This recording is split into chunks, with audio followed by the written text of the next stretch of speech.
చిట్టి చిలకమ్మ చెప్పు. చిట్టి చిలకమ్మ, చిట్టి చిలకమ్మ చెప్పు. చిట్టి చిలకమ్మ, చిట్టి చిలకమ్మ. ఎట్లా అనేది చిట్టి చిలకమ్మ? చిట్టి చిలకమ్మ ఏది?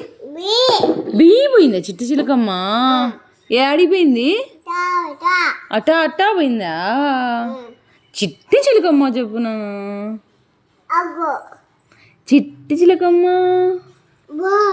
ఏది? చిట్టి చిలకమ్మ ఏది? అమ్మ కొట్టిందా? ఆడు కొట్టింది? ఆడు కొట్టిందా? తోటకి వెళ్ళావా? పండు తెచ్చావా? పండు మింగేసినావా గుటిక్కనా? అందుకే బొమ్మ కొట్టింది. పండు తెచ్చావా? గూట్లో పెట్టినావా శ్రవణ్? గూట్లో పెట్టినావా? పెట్టలా? మింగేసినావు. తెలుగు శ్రవణ్ వే నువ్వు.